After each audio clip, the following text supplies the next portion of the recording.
Hello everybody and welcome back.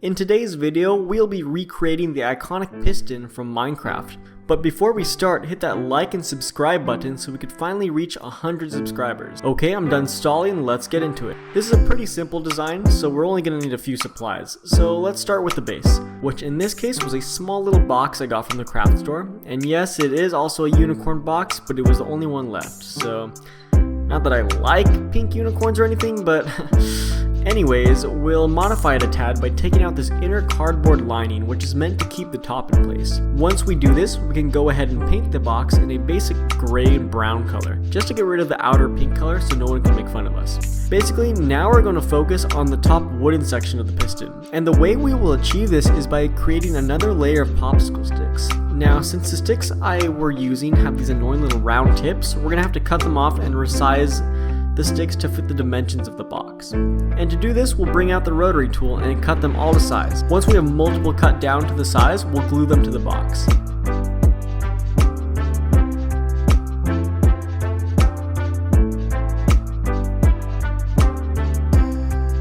Once those are all glued down, the next step will be to do the exact same thing, except we're going to use larger popsicle sticks for the inner portions. Now, as you can see in this part, in order to make the wood look offset, each large popsicle stick was cut to a different size along with a thin stick in between them.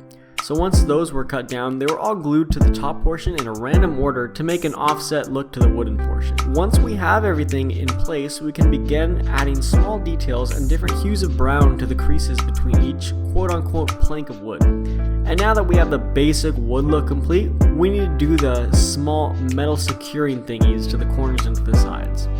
To do this, we're going to use a soda can, which has been flattened out. So with this, we can cut out 4 squares and a few different sized rectangular pieces. And for this part, it's not really too exact on how I cut these metal strips, but I kind of eyeballed it, so it kind of gave me the result I was looking for. And we could go ahead and glue these all together. And one thing is to wear gloves, because this glue can get very hot and it can burn you through the metal. So besides that, the whole top portion is now complete. Next, we can move to the bottom cobblestone portion. In order to do this, we can start by getting a jar of liquid wall plaster. We're using this because it not only dries fast, but it's basically like a thick glue. So with our plaster, some black paint is added to get a dark, even gray color. Let's go ahead and transfer our plaster to a Ziploc baggie and cut off its corners. The reason for doing this is to make a makeshift frosting bottle, kind of like those things you fix cakes up with. And with that, we can begin applying a generous amount of our thick gray cement onto our box. Once there was enough on to work with, we can add some flat and small river stones, which came in a large 50-pound bag that only cost about $9. And since there was so much to choose from, it made it easy to pick the perfect stones. And with the selected stones, we can go ahead and add them to the box, rotating with the spackle and the small stones. This continued for 3 total sides of the box.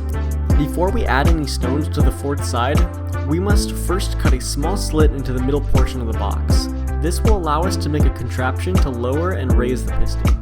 And as you can see here, the middle portion on the 4th side is left untouched for us to do this. In order to create the device to lift the piston, we'll just make a simple lever switch design using the remainder of our popsicle sticks.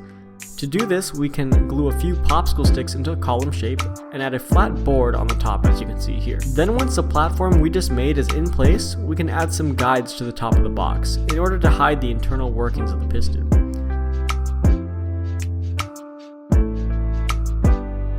And with that complete, I added the top wooden portion to the stone body, and like that, we have completed our own DIY piston from Minecraft.